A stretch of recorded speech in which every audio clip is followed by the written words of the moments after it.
as the sun cast its golden rays upon the bustling market of the fantasy kingdom of Eryndor.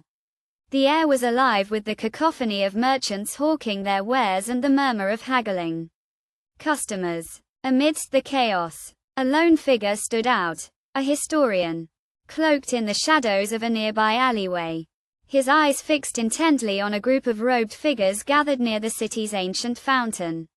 Their conversation was hushed, but the historian's trained ears picked up every word, and his eyes narrowed as he listened. "The artifact will be revealed at the summer solstice," one of the figures whispered. A hooded woman with an air of authority about her. "With its power, our order will finally be able to reshape the kingdom in our image." The historian's grip on his walking staff tightened as he recognized the symbol emblazoned on the woman's cloak, the mark of the Order of the Red Hand, a secret society notorious for their ruthless pursuit of power. The historian's name was Eryndor Thorne, and he had been tracking the Order for years, driven by a burning desire for revenge. 20 years ago, the Order had betrayed him, leaving him for dead in the ruins of an ancient temple. Eryndor had managed to escape, but the experience had left him with a deep-seated hatred for the Order and a determination to bring him down. As the robed figures dispersed, Eryndor followed the hooded woman, his eyes never leaving her back. He knew that she was the key to unlocking the secrets of the Order, and he was determined to stop her. No matter the cost. The woman led him on a wild goose chase through the winding streets of the market, dodging merchants and customers with ease. Eryndor followed, his staff at the ready, his heart pounding in his chest. Finally, the woman ducked into a small, unassuming shop tucked away in a quiet corner of the market. Eryndor followed, his eyes adjusting to the dim light within. The shop was a labyrinth of narrow aisles and crowded shelves, filled with strange and exotic artifacts. The woman led him deeper into the shop, until they reached a small, hidden chamber deep in the heart of the labyrinth.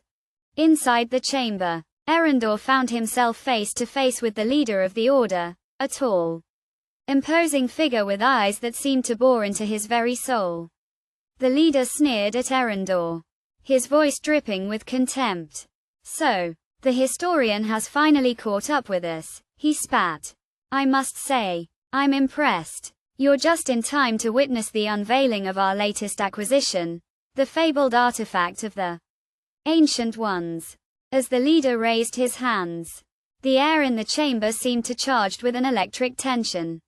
Eryndor knew that he had to act fast, or risk losing everything. With a swift motion, he raised his staff, and a blast of energy shot forth, striking the leader with incredible force.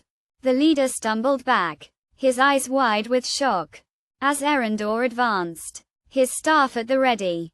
But as he reached the leader, Eryndor felt a strange sensation wash over him, a sense of transformation, of change. He realized that his desire for revenge had consumed him, and that he had become no better than the Order he sought to destroy. With a heavy heart, Eryndor made a choice. He would sacrifice his own life to destroy the artifact, and prevent the Order from misusing its power. As the energy from the staff built to a crescendo, Eryndor felt his body begin to dissolve, his molecules dispersing into the air. The leader screamed in rage. But it was too late. The artifact was destroyed, and the Order's plans were foiled. As Eryndor's consciousness faded, he felt a sense of peace wash over him. He had finally found redemption, and had made amends for his past mistakes. The market was left to wonder at the strange occurrence, the sudden blast of energy, the disappearance of the historian and the leader of the Order. But as the dust settled, a figure emerged from the shadows, the hooded woman, her eyes gleaming with a newfound sense of purpose. She knew that the historian's sacrifice had changed her, had transformed her into something new. And as she walked away from the market, she knew that she would never be the same again.